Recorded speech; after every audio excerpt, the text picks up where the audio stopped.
Je m'appelle Eric Matarasso, je suis associé au sein de 80, donc avec Mathieu et quelques autres dingues fous furieux.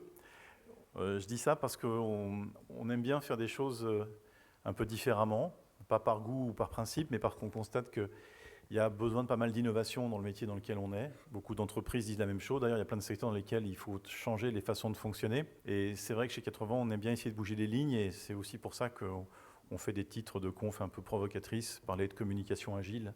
C'est un petit côté provo. On va essayer de vous démontrer qu'on a du fond et de la substance derrière ces mots-là, et que c'est pas juste un slogan marketing. Donc moi, à titre perso, ça fait des années en fait que on me dit que le monde change. Moi, j'ai 55 ans, j'ai commencé à travailler il y a 30 ans. Il y a 30 ans, on me disait, tu vas voir, ça n'a plus rien à voir avec ce que c'était il y a 10 ans. Et chaque génération finalement qui arrive a l'impression qu'elle est en train de bouleverser le monde. Ça ne change pas véritablement d'ailleurs avec la génération actuelle. Ce qui est bien, c'est qu'on leur a mis un concept marketing autour, on les appelle les millennials, donc ça fait une belle cible marketing, mais fondamentalement, on a tous été à un moment donné des gens de cette génération-là, des 20-30 ans. Il y a toujours des générations nouvelles qui viennent et qui font bouger un petit peu les lignes. Ce qui change véritablement dans le monde d'aujourd'hui, c'est que la technologie nous contraint finalement à des rythmes plus rapides de transformation. C'est pas que l'aspiration au changement a augmenté, à mon sens, je n'ai pas l'impression que ce soit plus fort dans la génération actuelle que dans la génération précédente.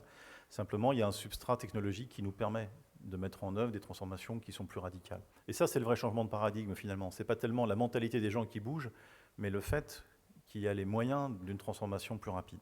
Et par rapport à ça, ce qu'on a constaté, nous, comme le disait Mathieu, c'est qu'il y a des demandes de plus importantes de la part de notre marché, et qui viennent d'un peu partout, d'ailleurs, de plein de sortes d'individus, des gens qui sont des directeurs des systèmes d'information, des gens qui sont des DRH, des gens qui sont des directeurs commerciaux, des gens qui sont directeurs de la com aussi, pour nous dire on doit s'y prendre autrement pour travailler, parce qu'aujourd'hui, le fondamental sur l'évolution des organisations, c'est évidemment penser évidemment des bonnes orgas avec des bons outils, mais c'est d'avoir des gens qui adhèrent et des gens qui fonctionnent par rapport à ça. Et pour que les gens fonctionnent par rapport à ça, il faut qu'on soit capable de leur délivrer des messages qui soient clairs.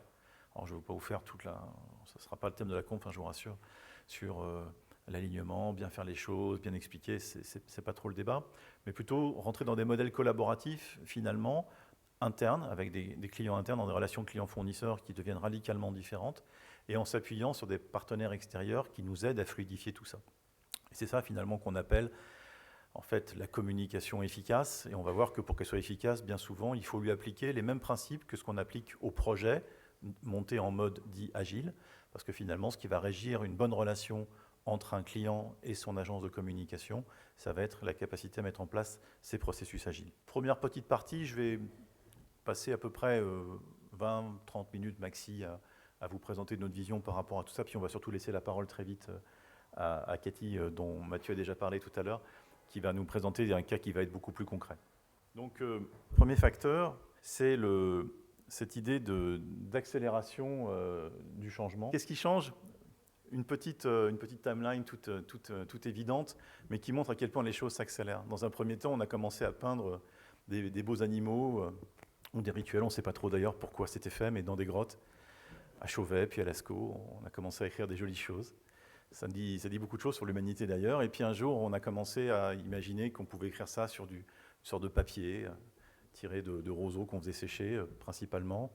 Puis après, et là c'était une première grande révolution, mais c'est très tardif, hein, c'est le 15e siècle, on invente l'imprimerie, c'est-à-dire qu'on invente une capacité à reproduire à volonté. Et puis après, une fois qu'on a inventé l'imprimerie, il va falloir attendre très très longtemps avant qu'on invente l'ordinateur, et donc le texte informatisé, la digitalisation. On parle beaucoup de digital aujourd'hui, mais la vraie révolution digitale, elle a lieu en fait dans les années 50. Et là, on commence véritablement à être capable d'avoir des textes qu'on peut stocker et reproduire à l'infini. Et donc, on n'est plus dépendant d'une presse. Et puis, on commence à inventer un peu la notion de portabilité. Et puis, la révolution d'après, c'est Internet. C'est-à-dire que là, non seulement on peut avoir accès aux choses sur son ordinateur, mais on peut avoir accès à des choses qui sont partout dans le monde, finalement. Ah, tu as trouvé une autre idée. Bon, très bien. Et puis, à partir d'Internet, on nous a beaucoup parlé derrière du Web 2.0, souvenez-vous. Ça arrive d'ailleurs relativement vite, à peu près 10 ans après, même pas. Et là, d'un seul coup, la production de contenu devient une production totalement partagée. C'est-à-dire que le fantasme warholien du quart d'heure de célébrité de chaque individu, eh bien, il devient une réalité. Vous pouvez ouvrir votre web, des crétins absolus ouvrent des chaînes YouTube. Vous ne comprenez pas pourquoi ils sont célèbres et milliardaires, moi non plus, mais en tout cas, ça fonctionne et c'est un nouveau paradigme. On faisait ça, moi, quand j'étais petit, je me mettais face à un miroir avec ma petite sœur, on se mettait des trucs sur la tête et avec un balai, on chantait devant notre miroir. Aujourd'hui, ils font ça devant une webcam, mais parfois ça marche. Donc ça montre aussi qu'on a vraiment une accélération autour de ça, autour de cette notion de social. Et puis, dernière révolution, et est-ce que c'est la révolution ultime d'ailleurs? Non, parce qu'il y en aura encore une autre après, mais la révolution du moment, c'est la révolution du mobile, qui est la révolution finalement de l'ubiquité. C'est que, où que vous soyez, c'est pas que l'information soit n'importe où, c'est que vous pouvez être n'importe où et récupérer cette information aussi. L'étape d'après sera certainement une étape de dématérialisation de la pensée avec du sensoriel général. Il est très possible qu'on vive tous un jour dans une combinaison totalement sensorielle qui nous permettra d'être en ubiquité encore plus importante. On n'est pas loin de Matrix, mais on s'en approche. Ce qui est intéressant de voir, c'est qu'il y a une accélération évidente. Elle nous paraît évidente à tous, et bon, c'est une forme d'évidence de la rappeler. Qu'est-ce qu'on voit aussi? J'observe autour de moi des gens qui me disent « en ce moment, j'ai beaucoup de travail ». Et quand j'entends ça, je leur dis « pourquoi tu dis en ce moment ?» Tu as beaucoup de travail et tu vas en avoir de plus en plus. L'accélération des temps, c'est aussi une accélération des rythmes. Moi, j'ai l'impression d'avoir jamais autant travaillé de ma vie, et je suis sûr que dans la pièce, à part ceux qui ont pris une année sabbatique, vous devez ressentir à peu près la même chose, qui se marrent d'ailleurs, et ils comprennent bien ce que je veux dire, je crois. En ce moment, j'ai beaucoup de travail, qui est une phrase qu'on entend systématiquement, qu'on entend tout le temps. Donc, il faut arrêter de dire en ce moment, il faut dire voilà, j'ai beaucoup de travail. Et en même temps, le j'ai beaucoup de travail devient une norme. Donc, ça veut dire je travaille. Ou alors je ne travaille pas du tout. Une société, finalement, qui peut fonctionner, et c'est un petit danger d'ailleurs, à deux vitesses. L'autre phrase que j'entends pas mal, c'est ça. Ah, dans ma boîte, on est en organisation permanente. Et en général, ce qui suit, c'est vivement que ça s'arrête. Bon, wishful thinking, comme on dit de l'autre côté de l'Atlantique ou de la Manche. Non, ça ne s'arrêtera pas. Fondamentalement, moi, quand j'ai commencé à bosser, on mettait en place une orga, on espérait qu'elle allait tenir entre 5 et 10 ans. Aujourd'hui, on met en place une organisation, on espère qu'elle va tenir à peu près l'année. Mais ce n'est pas forcément un problème d'ailleurs, c'est que ça correspond au fait que des nouveaux éléments viennent se mettre en place autour de nous qui nous poussent à changer notre organisation de manière permanente. Et vous vous souvenez, peut-être pour les plus anciens, ceux qui ont à peu près mon âge, que quand on mettait en place une orga, il fallait beaucoup l'expliquer à l'époque. On mettait bien 1 an, voire 2, à réussir à fonctionner. Je vois qu'ils se marrent vraiment. Ouais. Voilà, on mettait bien 2 ans à se mettre en place pour fonctionner dans cette nouvelle organisation. Alors aujourd'hui, comment on fait, puisqu'il faut 2 ans pour la mettre en place alors qu'on en change tous les ans? Mais pourtant, il faut bien y parvenir. Ça veut dire aussi qu'il faut qu'on ait un degré de performance dans les transformations qui n'a plus rien à voir avec ce qu'on avait autrefois. Donc amélioration technologique, amélioration de plein de choses qui créent des paradigmes qui sont très mouvants, une concurrence qui bouge plus vite que nous, ou en tout cas si on la laisse bouger plus vite que nous, nous sommes en danger. Donc fondamentalement, on doit revoir pas mal de choses par rapport à ça.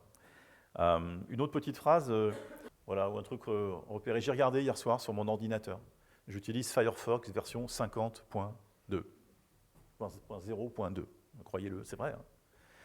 Vous aussi, sans doute, si vous êtes sur Firefox, si vous êtes sur Chrome, vous avez à peu près le même type de version. Il faut savoir que Firefox est un produit qui a une dizaine d'années, et qu'au début, d'ailleurs, ils ne comptaient pas les versions comme ça, mais ils ont commencé à mettre des versions, à accélérer leur compteur quand Chrome l'a fait. Parce qu'ils en étaient à la version 7 quand Chrome en était à la version 30. Et donc les gens disaient, bah, Chrome c'est mieux, ils en sont à la version 30. Authentique, hein, vous pouvez vérifier, c'était l'argument principal de la fondation Mozilla pour changer leur numérotation.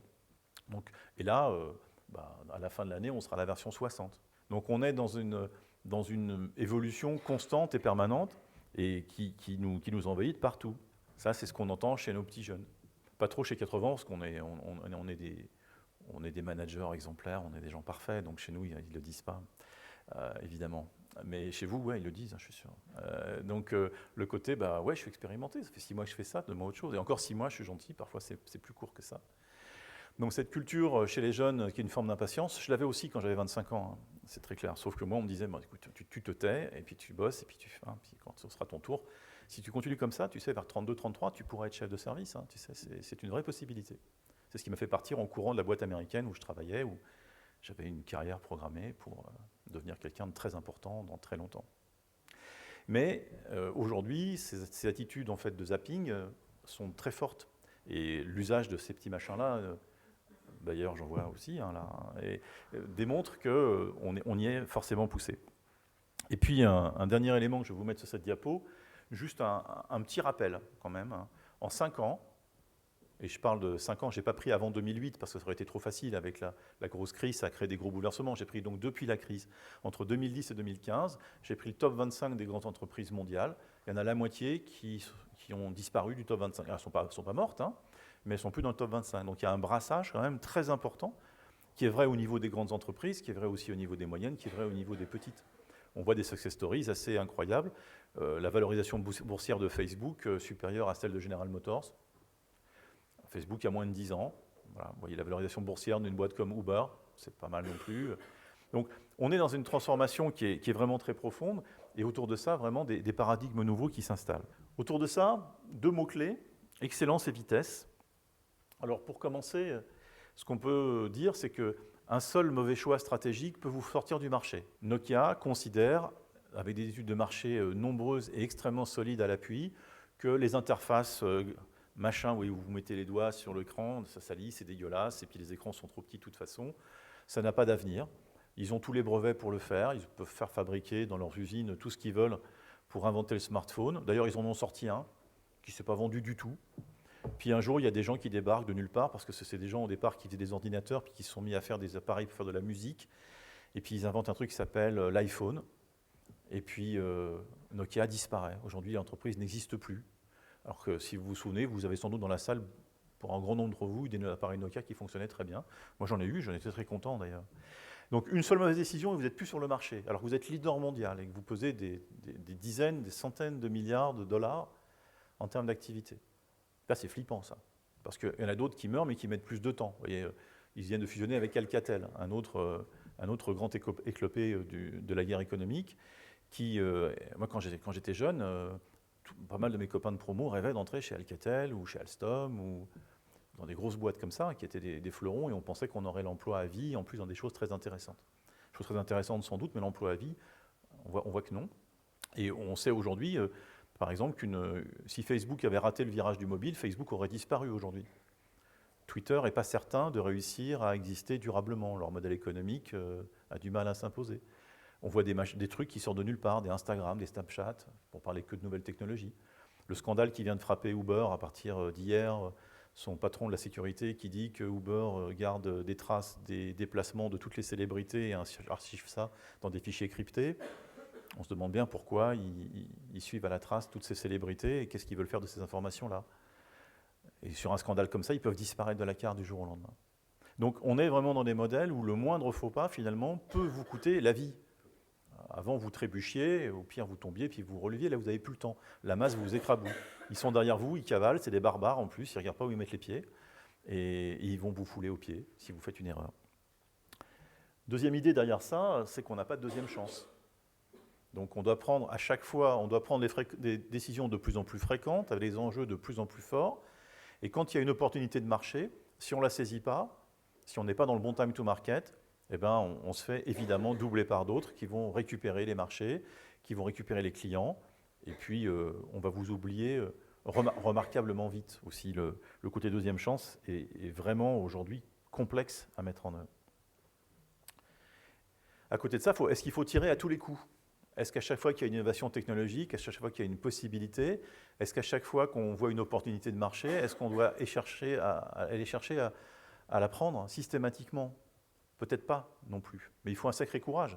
Il y a des boîtes comme ça qui ont le courage de dire, en matière par exemple de technologie, on voit beaucoup de DSI par exemple sur des choses qui sont plus simples que ce que j'évoquais tout à l'heure, mais de se dire, voilà, nous, les Windows, on saute une version.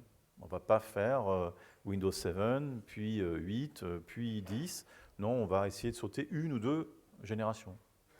Et on fait ce pari parce qu'on pense que l'amélioration de productivité d'une version à l'autre n'est pas suffisante pour qu'on prenne le risque. Donc dans certains cas, c'est facile de dire on saute un coup.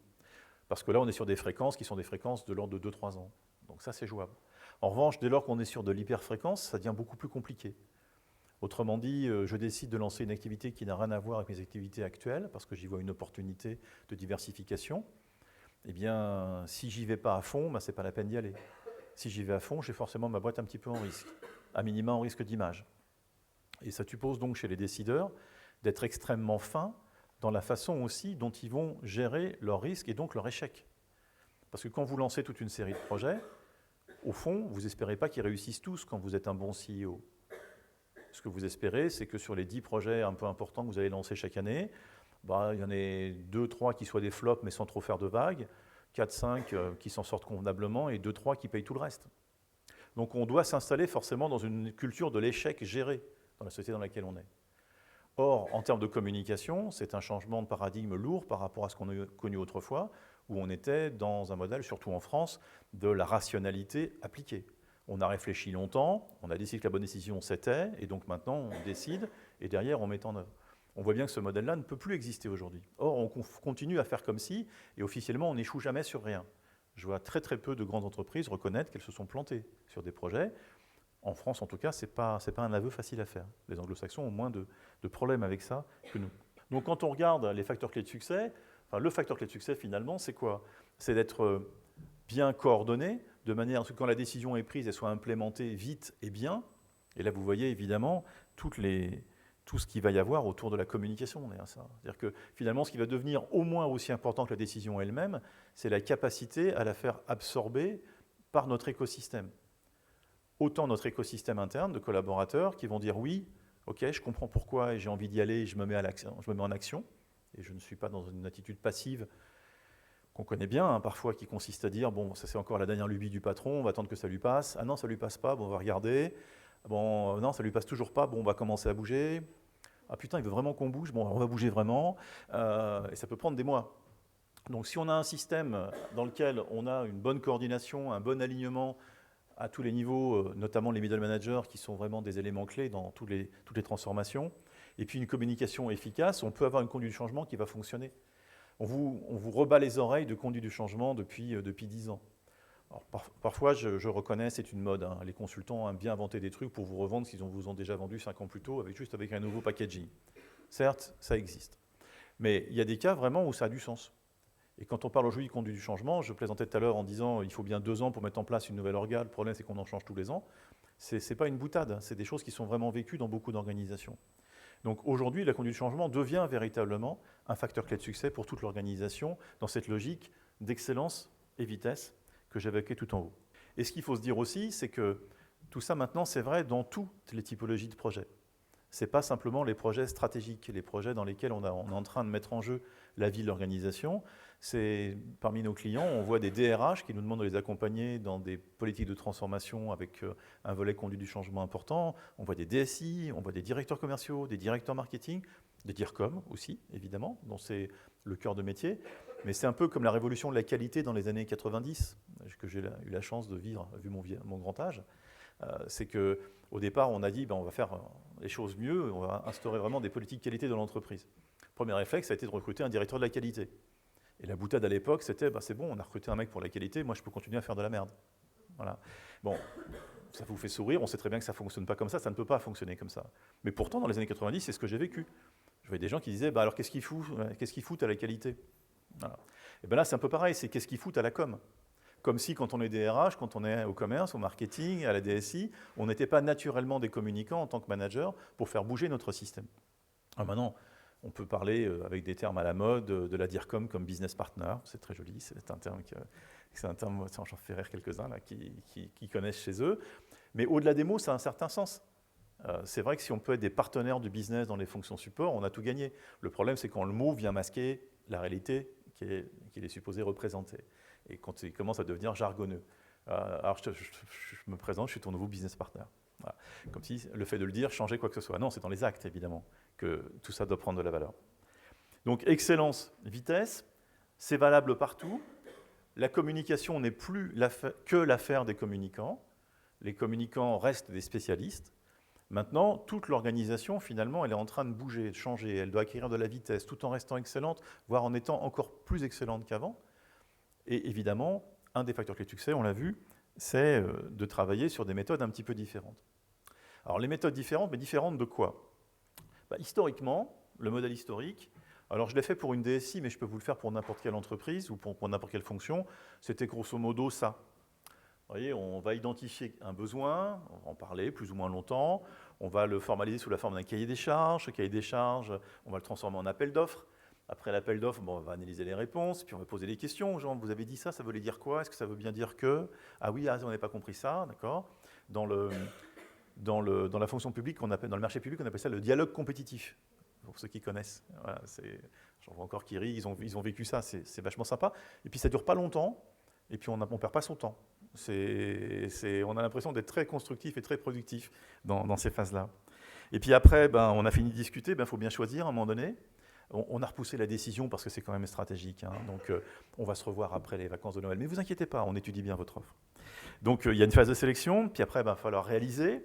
Puis une fois qu'on aura réalisé, il va falloir faire ce qu'on appelle une réception. Alors, ce n'est pas des petits fours, c'est qu'on va recevoir la production, puis on va regarder si c'était conforme ou pas. Alors, test, etc., unitaire, fonctionnel, si on est dans un système d'information. Et puis, à la fin, on va enfin mettre en œuvre. Alors, les informaticiens appellent ça la méthode en V. Parce que, alors, pour ceux qui en entendent parler sans savoir trop ce que c'est, voilà un joli petit schéma que j'ai piqué sur Internet qui explique bien analyse des besoins, spécification, conception, réalisation. Vous voyez, on rentre plus dans le détail. Et puis après, on remonte ensuite à un niveau plus utilisateur en avançant dans le temps. Ça s'appelle la méthode en V. Les gens qui ont inventé ça étaient très contents. C'était un grand progrès par rapport aux méthodes précédentes qui étaient un peu moins structurantes et moins structurées. Ce dont on se rend compte, c'est qu'aujourd'hui, tout ça, ça peut fonctionner sur des grands projets qui ont une durée de vie longue, parce que là, je l'applique à l'informatique, mais on peut l'appliquer à une mise en marché en termes commerciaux, on peut l'appliquer aussi bien à un projet RH, à tout ce qu'on veut. Hein, finalement, c'est assez universel comme processus. Aujourd'hui, on dit l'entreprise doit devenir agile, c'est certainement un des mots les plus à la mode de l'année, et même des années précédentes, et c'est pas prêt de s'arrêter, je pense. Mais qu'est-ce que ça veut dire de parler de communication agile, pour le coup ? Alors, voilà ce que nous, on met derrière. D'abord, le modèle qu'on vient de voir ne convient plus pour un certain nombre de raisons. Et donc, on voit finalement le cahier des charges, je reprends un terme un petit peu antique, on va voir le cahier des charges de ce que ne doit plus être, finalement, le pilotage de projet. D'abord, ce qu'on reproche à la méthode en V et aux approches structurées, c'est d'être lente et d'être trop formelle. On va spécifier plein de choses dans le détail qui forcément n'auront pas toutes le même niveau de valeur. Donc finalement, on est dans une logique qui écrase un peu les priorités, finalement, et dans lequel on s'inscrit dans un processus extrêmement structuré, on a vu toute sa rigueur, et qui a encore du sens dans certains types de projets, il ne faut pas tout jeter, mais qui a le défaut de la lenteur. Deuxièmement, cette méthodologie crée un vrai décalage entre les utilisateurs, ceux pour lesquels le système est conçu. Vous montez un nouveau processus de formation, par exemple, ou d'accès à la formation dans votre organisation, si je prends un exemple RH. Il y a les gens qui vont penser le système et puis il y a des gens qui vont le vivre, donc en fait tous vos collaborateurs qui vont ensuite s'inscrire sur des formations. Ces méthodes en V créent vraiment deux catégories d'individus, les individus qui pensent les processus et les individus qui vont les vivre. Et finalement, ces individus ont assez peu de points de contact dans les méthodes en V. Or, on sait aujourd'hui que si on veut satisfaire son utilisateur, on a intérêt à être plutôt en interaction beaucoup plus fréquente avec lui. Troisième reproche, c'est l'effet tunnel. J'ai dit ce que je voulais au début. Vous connaissez tous ce petit dessin magnifique avec un arbre et une balançoire sur les projets informatiques. Il y en a un grand nombre qui l'ont vu. Voilà, on voit plein de versions du truc. Et puis à la fin, on voit que ce que l'utilisateur voulait, c'est juste une branche avec une balançoire. Alors qu'à la fin, il a eu 2 arbres découpés en rondins avec 3 balançoires, mais qui se rentrent dedans d'ailleurs, et qui ne fonctionnent pas. Là, au fond, ce qu'on peut dire à partir de ça, c'est l'effet tunnel est désastreux. Parce que plus j'attends, et plus j'angoisse, et puis plus j'attends, et plus finalement j'ai un niveau d'attente élevé. Vous connaissez tous cet effet-là, vous avez dit à quelqu'un, je te promets, je te fais le compte-rendu dans l'après-midi. Si vous le faites dans l'après-midi, vous avez le droit de le faire en 4 lignes par mail. Si vous le faites une semaine plus tard, vous ne pouvez plus faire 4 lignes dans un mail. Vous êtes obligé de prendre le mémo avec un papier en tête et creuser chacun des points. Il n'y a pas plus de valeur. Il y a juste simplement le fait d'avoir créé un effet tunnel auprès de l'individu a augmenté son niveau d'attente. En fait, vous avez augmenté son niveau d'angoisse, et comme vous avez augmenté son niveau d'angoisse, il faut le rassurer avec quelque chose de très très lourd. Donc plus vous êtes dans un projet qui a un effet tunnel important, et plus de fait vous êtes dans une logique où vous allez devoir faire de la surqualité. D'où l'importance, et là vous voyez encore une fois l'importance de la communication pour créer des ponts. L'approche en V ne permet pas de changer d'avis, ou difficilement.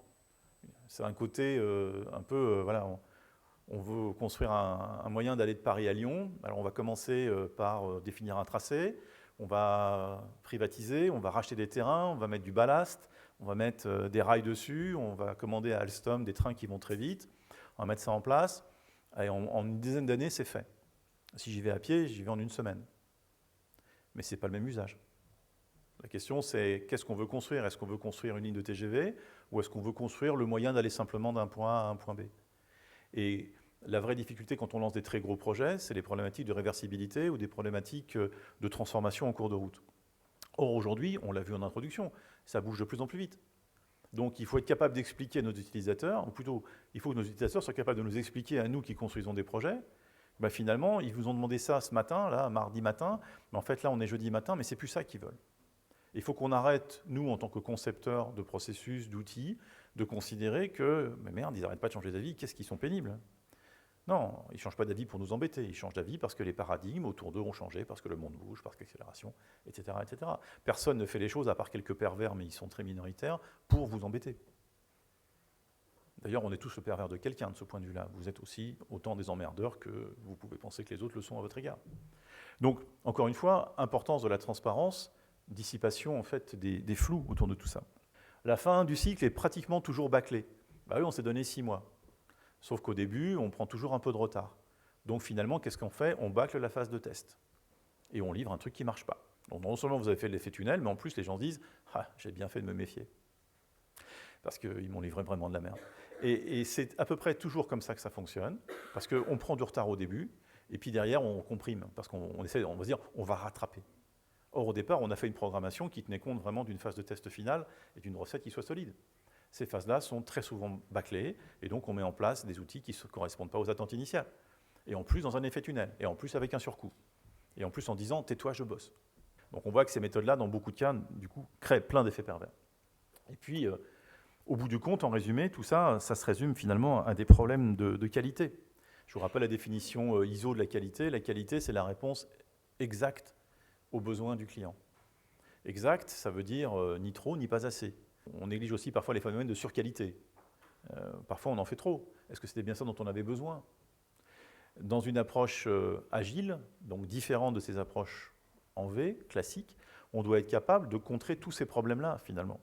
On doit être capable d'être rapide, briser les clivages, supprimer les effets tunnels, changer d'avis, ne pas bâcler les fins de cycle, et puis être dans une réponse exacte aux besoins qui, en plus, bougent tout le temps.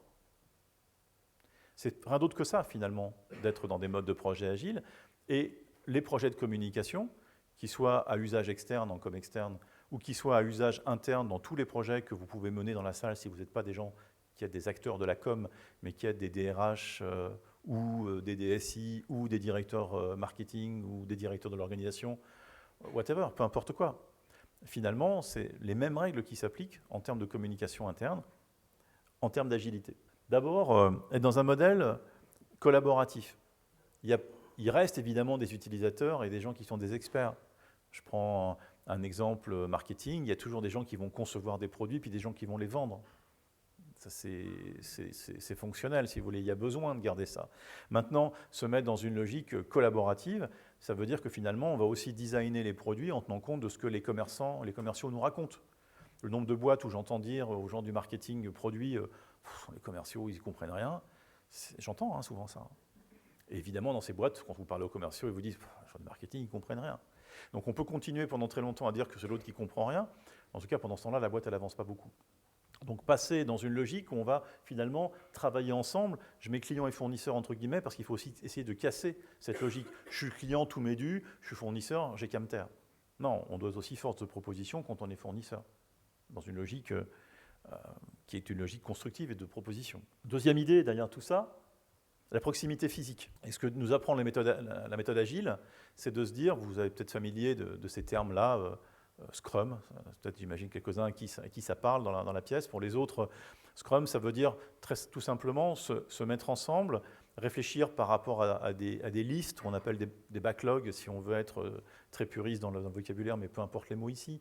En tout cas, se mettre d'accord sur un périmètre, échanger de manière active ensemble, et le faire avec un esprit collaboratif et en étant physiquement proche. C'est très compliqué de faire ça par téléphone. Évidemment, derrière tout ça, éviter les effets tunnels, donc travailler en hyperfréquence. Dans les projets dits agiles, quelle que soit la nature du projet, on s'efforce de fonctionner sur un rythme dont l'unité de temps est inférieure à la semaine. Autrement dit, on doit absolument casser ces effets tunnels. Or, aujourd'hui, je vous le dis franchement, beaucoup d'agences de communication ont du mal à travailler dans des modèles d'hyperfréquence. Parce qu'elles sont encore dans les modèles, j'ai pas de brief, donc si j'ai pas de brief, je ne peux pas travailler. Attends, je vais pas t'écrire un brief, viens, je t'explique le truc. Ah non, il faut que tu me l'écrives, puis après, il faut que je prenne le temps de réfléchir, puis j'aurai de poser des questions dessus. Donc ce sont des modèles qui, dans pas mal de cas, doivent être évidemment balayés. Un modèle itératif et incrémental. On ne fait pas tout bien du premier coup. On sait que la première version sera très très partielle et très insuffisante, donc, et aussi vraisemblablement pleine de bugs.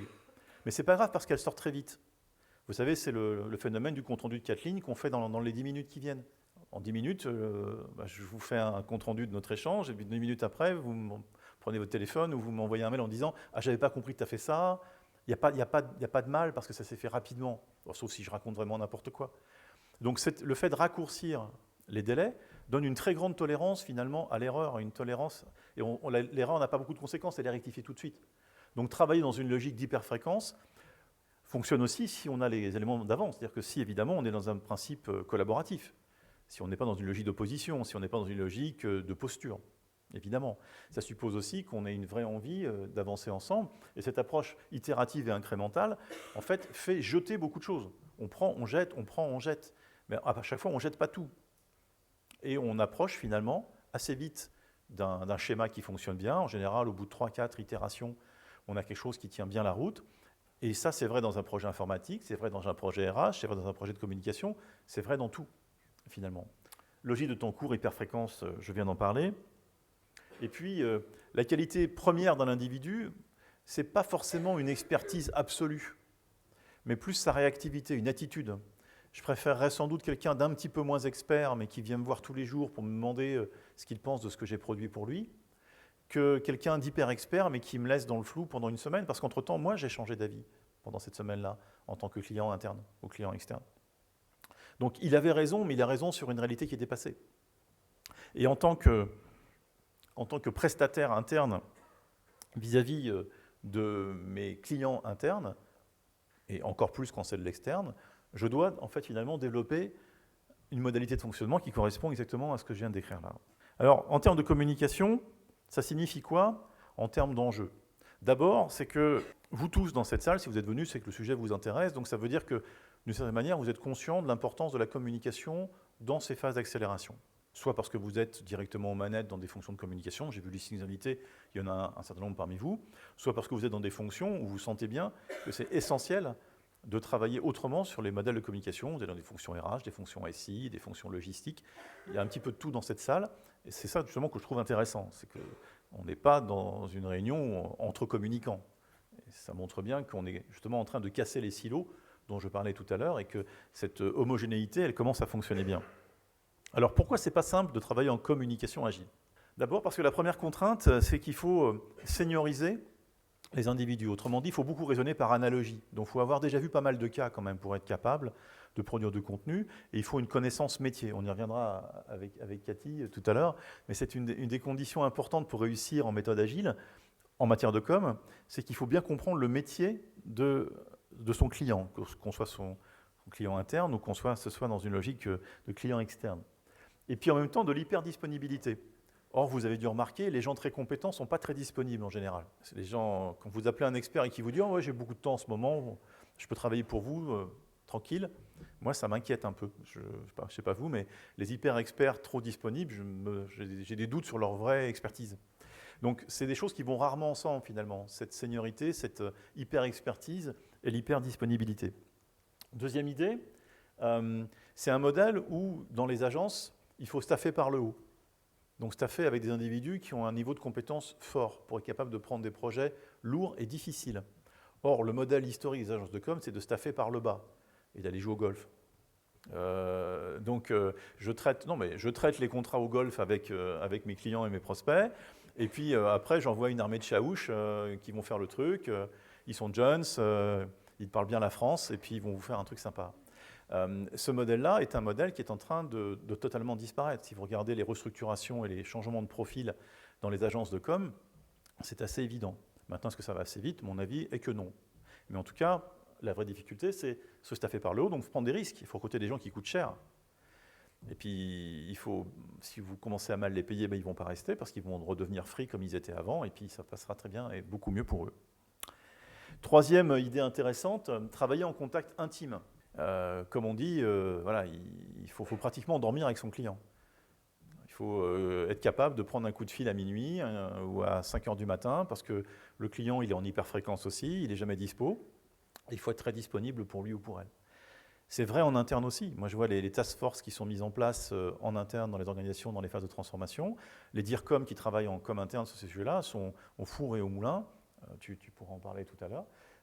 Tu es au four et au moulin en permanence, et il n'y a pas que toi. C'est-à-dire qu'on est aujourd'hui dans des modèles dans lesquels les directions de la communication au service des directions de l'entreprise ou les agences de com comme nous au service de leurs clients, on fait du 24/7. Et on est assez loin finalement d'un modèle 35 heures où dans la com on joue aux fléchettes et au baby-foot et puis on vend une idée géniale qui compense. Je pense que ce modèle-là, si tant est qu'il n'ait jamais existé, est un modèle fantasmatique aujourd'hui. Il n'a plus aucun sens. Donc clairement, le contact intime, ça veut dire vraiment être dans une proximité absolue avec son client. Quatrième point que j'ai envie de développer, c'est qu'il y a des modes courants pour faire ça. Alors comment les agences pallient? D'abord, la plupart d'entre elles se sont payées un super lounge avec des canapés super design, un très bel éclairage, de la vidéo au dernier cri. Ils vous font venir là-dedans, en général sur le dernier étage d'un très bel immeuble avec les vues sur les toits de Paris. Ils vous en mettent plein la vue. Le Kouglof est très bon, n'est-ce pas? On le prend à la boulangerie d'à côté, il est magnifique. C'est du vécu. Dans une grande agence parisienne. En fait, ils ont vendu le Kouglof pendant 1 heure. Mais en même temps, il y a des clients qui aiment bien. Ça a un côté, on me traite bien et c'est chic. Et puis, ils ont rebaptisé la salle de réunion Alpha Beta Gamma, ils l'ont rebaptisé le Lab. Alors maintenant, ça s'appelle un Lab, ça change tout. Parce qu'en fait, il y a toujours des murs, mais c'est plus des murs, c'est des espaces de pensée. Vous voyez, donc, on est dans d'autres modèles. Donc, on fait des réunions de travail avec les clients, mais attention, on est au Lab. Voilà. Moi, je n'ai pas vraiment vu la différence, si vous voulez. Sauf que peut-être que le Kouglof est meilleur que la dernière fois, éventuellement. Deuxième idée, on va se créer notre agence. L'agence qu'on utilise n'est pas assez réactive. Elle ne nous connaît pas assez bien. Bon, on va créer notre agence, on a la taille. Vu ce qu'on dépense tous les ans, de toute façon, on peut bien se payer une équipe complète avec des créas, des concepteurs-rédacteurs, avec également des analystes, des stratégistes. J'en vois qui rigolent, ils ont dû essayer. Voilà. Bon, ça peut fonctionner dans certains cas, mais on retombe très vite sur des problématiques. Il y a des problématiques de gestion de charge et de planning, de gestion de crête, par exemple. Et puis, on finit par tourner un petit peu en rond parce qu'on a toujours un peu les mêmes idées, ou alors il faut apporter souvent du sang neuf, et dans ce cas-là, il faut les former. C'est une solution, ce n'est pas forcément la solution idéale, mais c'est une des solutions intéressantes. Troisième solution, que je trouve pas mal d'ailleurs, c'est le management de transition. Avant de rejoindre 80, c'était des choses que je faisais pas mal. Et c'était plutôt sympa d'ailleurs. Vous débarquiez dans une entreprise pour à un moment donné travailler pendant 3 mois ou 6 mois avec les mêmes attributs finalement que les gens de la boîte, sauf que vous arriviez avec votre énergie et puis surtout un côté invulnérable. Vous n'étiez pas dans les jeux politiques. Un manager de transition, quand il fait bien son métier, il n'est pas dans la politique. Donc il fait ce qu'il faut pour la boîte, il travaille pour la boîte. Puis il est plutôt invirable parce que le temps qu'on décide de le virer, le projet est fini. Donc on est obligé de vivre avec finalement. Donc le manager de transition, c'est une bonne solution. Avec néanmoins une petite limite, c'est qu'in fine, il va pouvoir porter le projet, il va pouvoir les piloter, mais dans la prod, quand il va falloir faire une créa, faire une vidéo, faire des outils finalement, le manager de transition, il ne peut pas le faire lui-même. Ou alors il a son équipe de free avec lui. Mais là, ça devient autre chose. C'est plus vraiment finalement un manager de transition, ça commence à devenir une agence agile. Et une agence agile en mode étendu, puisqu'en plus il n'y a pas de salariés. Et on commence à se rapprocher d'un modèle efficace quand on parle de ça. Le mode plus avancé qu'on met en œuvre chez 80, mais qui n'est pas toujours pertinent, c'est un modèle qu'on a inventé, je crois. Enfin, si vous connaissez des gens qui l'ont fait avant nous, je suis curieux, ça m'intéresse et je le dis authentiquement, ce n'est pas une parole lancée en l'air. C'est de se dire, on détache quelqu'un, 1, 2, dans certains cas extrêmes, 3 personnes, chez notre client, vendues au forfait. Ces personnes vont faire 4 ou 5 jours, le prix est connu, et ces personnes ont un droit de tirage sur l'agence, sur n'importe quelle fonction de l'agence, à hauteur de 1, 2, 3 jours par semaine en fonction de l'ampleur des projets à mener. Le client signe pour 3 mois, 6 mois, 1 an, le temps dont il a véritablement besoin. Il maîtrise parfaitement ses coûts, et on n'est pas du tout dans une logique où on fait des devis. On se dit, bah tiens, ce matin, ouais, putain, il faudrait faire une petite une petite animation sur tel projet, pour telle équipe, dans le cadre de... OK, on la design sur un coin de table, en méthode agile. On l'envoie à l'agence pour qu'elle commence à le produire. Puis 1 heure après, on rappelle en disant « Non, finalement, on ne va pas la faire comme ça, stoppez tout, on reprendra demain ». Dans un mode normal de relation entreprise-agence, ça ne peut pas fonctionner. Parce que l'agence va dire « Attends, tu m'as lancé sur un truc, j'ai commencé à bosser, il faut quand même que je te facture 4 heures. » Enfin, on rentre dans une discussion de marchand de tapis abominable. Le fait de vendre un forfait fait que tout le monde est à l'aise, finalement. Le client sait à l'avance combien ça va lui coûter. Il sait qu'il a un droit de tirage illimité en qualité, mais limité en quantité, sur le reste de l'agence. Et des missions comme ça, j'en vends un grand nombre en ce moment. Parce qu'en fait, on répond aux besoins, si on regarde bien. On est dans l'hyper-proximité, on est dans l'hyper-fréquence, on est dans l'hyper-seniorité. J'achète un individu qui ressemble à un manager de transition, sauf que derrière, il a le soutien d'une agence de 60 personnes. Et finalement, on a une solution qui est éminemment agile quand on fonctionne comme ça. Alors pourquoi ce n'est pas toujours pertinent? Il y a des cas où c'est compliqué parce qu'il y a des jalousies en interne. Je suis DRH, je prends un consultant à demeure, il est un peu mon chouchou pendant toute la période où il va être là. Il est là pendant 3 mois, 6 mois, 1 an. Et puis c'est lui qui est en contact direct avec l'agence. Les salariés classiques de l'entreprise peuvent en prendre ombrage en disant « Mais attends, lui ou elle débarque, là, c'est le roi du monde, il a tous les droits, tout passe par lui ou par elle. Puis on ne met jamais en concurrence son agence, je perds un peu de mon pouvoir de décision et un peu sadique pour pressurer les gens. » Donc finalement, parfois, ce n'est pas pertinent. Ça n'est pas acceptable par le système. Dans d'autres cas, ce qu'on voit aussi, c'est qu'on n'a pas la charge suffisante. C'est-à-dire que le volume de travail qui est demandé, en dessous de 2 jours par semaine, ça ne justifie plus que ça fonctionne. Parce que 2 jours par semaine, c'est pas mal. On peut dire que 4 jours dans la semaine, tous les matins, on y est. Et ensuite, on va superviser le travail d'équivalent à 1, 2 ou 3 jours au niveau de la créa, par exemple, ou de la stratégie, ou du HTML5, ou des réseaux sociaux, toutes les ressources traditionnelles d'une agence. Donc il y a des cas où ce n'est pas pertinent. Mais dès qu'on atteint une certaine taille, je crois que ça a un certain sens de commencer à réfléchir comme ça. Surtout, vous êtes dans des boîtes, je pense pour l'essentiel d'entre vous, qui résonnent beaucoup en termes de CAPEX, OPEX. Vous ne créez pas de poste. Vous avez un besoin que vous satisfaisez ou satisfaites, je ne sais plus, bref, vous avez compris. Et in fine, vous êtes dans un coût fixe. Et donc, on est dans une sorte de régie forfaitée pour ceux qui parlent un peu le langage DSI, et ça fonctionne remarquablement bien. Et en plus, ça permet de combiner tout ça. On peut faire des sessions à l'agence aussi, on a un joli lab chez nous aussi, sauf qu'on l'appelle salle de réunion.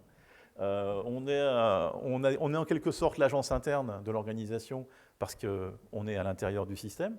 Et puis, on fonctionne aussi comme un manager de transition aux ressources expertes. Et ça, c'est un truc qui fonctionne bien. Je vous donne juste, parce que j'arrive à la fin de mon temps, 4 exemples. Grosse boîte française, je ne donne pas les noms, principe de confidentialité. On est dans le CAC 40, 2000 personnes à la DSI, donc vous voyez un gros truc. Un plan de transformation à la DSI, sans doute le même que chez vous. Parce que qui n'a pas de plan de transformation à la DSI? Levez les mains dans la salle, qui n'en a pas? Ok, merci, ça confirme ce qu'on pensait. D'accord, donc un gros projet de transformation, et on crée finalement la fonction comme interne à la DSI. Pour 2 choses. D'abord, pour accélérer la transformation de la DSI elle-même, informer les gens qui sont dans le système que cette fois-ci, on ne rigole pas et on fait une vraie transformation. La preuve, on crée une communication structurée autour de ça. Donc là, ils disent, rien que le fait que ça existe, ça prouve que ce n'est pas comme d'habitude. Et puis 2, on communique activement vers tous les clients internes de la DSI.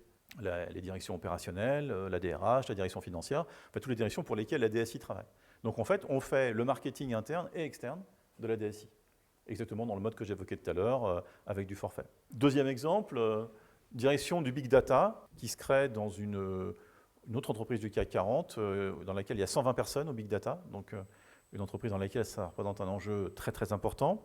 Et la logique, c'est là-dedans, il y a une équipe qui est dédiée à la maximisation des revenus. On analyse de manière très fine les comportements clients pour en fait proposer des modèles promotionnels qui permettent d'optimiser finalement par l'élasticité des prix et de la demande. Donc c'est des modèles très complexes. Ça permet d'optimiser les prix en temps réel et donc d'optimiser les gains de l'organisation. Donc c'est hyper technique. Donc c'est destiné finalement à plein de directions opérationnelles et commerciales qui ne s'en servent pas parce qu'elles ont l'habitude de faire autrement, parce qu'ils ont leur pratique. Donc, on doit, nous, montrer la qualité de ces solutions à toute une série de clients internes, sachant qu'en plus, la direction du Big Data s'adresse aussi à des externes et vend également sa solution à l'extérieur. Donc, on fait à la fois du marketing interne et du marketing externe. Et là, on a 2 postes de consultants en mode forfait, tel que je l'évoquais tout à l'heure. Troisième exemple, une direction du marketing pour un leader mondial d'une boîte de services, une boîte américaine qui est leader mondial dans son secteur, une très très très grosse boîte, qui part de zéro en France. Ils arrivent, ils sont 3. Et leur objectif étant d'être au bout de 3 ans, combien 250 ? Quelque chose comme ça ? Ouais, 250. Et ils nous annoncent d'entrée, voilà, on est 3, mais on sera 250 dans 2 ans. Donc comment vous pouvez nous aider à créer la direction marketing ? Parce qu'on va devenir numéro 1 en France ici aussi. Personne ne nous connaît, mais c'est pas grave. Ils arrivent avec leur statut d'américaine, c'est assez rigolo, en plus avec un très bon produit, donc c'est plutôt fun. Et donc, qu'est-ce qu'on peut faire pour vous ? Et donc, autour de ça, on fait de l'accompagnement de proximité, mais en mode projet. Avec, pour le coup, pour plein de raisons, ils se disent, on ne peut pas vous prendre dans un mode forfait, parce qu'après, on va vous avoir sur le dos tout le temps. Or, je vais staffer, et je vais pouvoir faire mon organisation en fonction des profils des gens que je vais recruter, et pas en fonction de l'existant, et je ne veux pas que vous soyez une contrainte. Donc, je ne veux pas vous prendre en mode forfait. En revanche, on n'est plus dans une logique, on en reparlera tout à l'heure, une logique de commande régulière en hyperfréquence avec toujours les mêmes règles, c'est-à-dire on se voit tous les jours et on se parle tous les jours. Quatrième exemple, une direction des ressources humaines dans un contexte de post-fusion, une entreprise qui est leader en Europe dans son secteur. Il y a un vrai problème de déploiement de marque employeur dans un contexte de fusion. Les gens ont peur, voilà, on fusionne. Est-ce que ça veut dire que, en plus, le DRH est issu de l'entreprise rachetée, ce qui est un cas un peu atypique, mais qui est intéressant. Et dans ce contexte-là, on se dit comment est-ce qu'on peut faire un développement de marque employeur, d'abord en interne, mais aussi en externe, pour attirer des nouveaux collaborateurs. Et là-dessus, pareil, on a mis en place un poste de manager de projet, lui aussi, enfin c'était elle aussi, une femme en l'espèce, en mode forfait. Et des exemples comme ça, je peux vous en citer aujourd'hui une petite dizaine. On est en train de créer une entité spécialisée là-dessus. Je recrute un ingénieur commercial pour pousser l'offre. À chaque fois que j'en parle à des gens, ils me disent « faut qu'on s'en parle, ça m'intéresse. Je ne sais pas si je vais acheter, mais en tout cas, ça m'intéresse. C'est une autre façon de fonctionner. » Tout ça pour vous dire quoi, finalement ? C'est que les exemples se multiplient. Autour de vous, on voit bien que les besoins changent. On est dans un modèle d'hyperfréquence, d'hypercompétence. On est aussi bien conscient du fait que ce que peut apporter une agence à une direction fonctionnelle ou à une direction de la communication, ça a une certaine valeur, à condition de respecter les règles qu'on vient de voir précédemment. Et là-dessus, ce n'est pas forcément simple de transformer les éléphants en danseuses, parfois. Alors, nous, c'est assez facile, on a une petite taille, on est 60. Je n'incrimine pas mes confrères qui sont dans des grosses agences à 200, 2000, 20 000, 200 000 personnes. C'est beaucoup moins simple pour eux. D'ailleurs, parmi vous dans la salle, ceux qui sont dans des très grosses organisations, voient bien que la transformation est plus complexe quand on est plus gros que quand on est petit. Donc c'est juste la vie et c'est comme ça. Donc il n'y a pas les bons et les mauvais. Simplement, en tout cas, ce qui est sûr, c'est qu'on est dans un modèle aujourd'hui où il y a une demande, je crois, pour des modèles de communication agile, de manière beaucoup plus forte que ce qu'on a pu connaître par le passé, même si encore une fois, tout ça n'est pas nouveau. Moi, il y a 30 ans, j'ai déjà fait des projets dans ces modes-là, donc ce n'est pas une fondamentale nouveauté. Ce qui est nouveau peut-être, c'est une demande plus forte du marché qui correspond à un besoin beaucoup plus fort.